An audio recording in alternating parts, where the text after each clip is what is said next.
ಹನ್ನೆರಡನೇ ಅಧಿಪತಿಯಾಗಿರ್ತಕ್ಕಂಥ ಮಂಗಳ ಮೂರನೇ ಮನೆಯಲ್ಲಿದ್ದಾನೆ. ನಮ್ಮ ಭಾರತದ ಮೇಲೆ ಅತಿ ಹೆಚ್ಚು ದೇಶಗಳು ತಮ್ಮ ವಿಚಾರಗಳನ್ನ ಭಾರತಕ್ಕೆ ಕೆಟ್ಟದ್ದೋ ಒಳ್ಳೆಯದೋ ಹೇರತಕ್ಕಂತ ಸಾಧ್ಯತೆ ಬಹಳ ಹೆಚ್ಚಾಗಿದೆ. Pressure from international countries will be higher. ಹಾಗೆ ವಿಶೇಷವಾಗಿ ಒಬ್ಬ army chief, army forces loss ಆಗ್ತಕ್ಕಂಥದ್ದು ಲ್ಯಾಂಡ್ ಫೈಟ್ ಅಥವಾ ವಾರಿಂದ ಆಗುತ್ತೆ. ಒಬ್ಬ ಉತ್ತಮವಾಗಿರ್ತಕ್ಕಂಥ ಆರ್ಮಿ ಚೀಫು ಅವರ ಒಂದು ಕೆಟ್ಟ ಸುದ್ದಿ ಬರ್ತಕ್ಕಂಥದ್ದು ವಿಶೇಷವಾಗಿ ಅಲ್ಲಿ ಹೈಲೈಟ್ ಆಗುತ್ತೆ.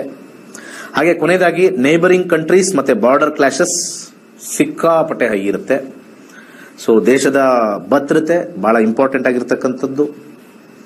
ಸೊ ಇಷ್ಟು ಈ ಒಂದು ಕ್ರೋಧಿ ನಾಮ ಸಂವತ್ಸರದ ಈ ದೇಶದ ವಿಚಾರದಲ್ಲಿ ಕೆಲವು ವಿಚಾರಗಳನ್ನ ನನ್ನ ಅನುಭವದಿಂದ, ನನ್ನ ಒಂದು ವಿಚಾರದಿಂದ ಕೊಟ್ಟಿದ್ದೀನಿ.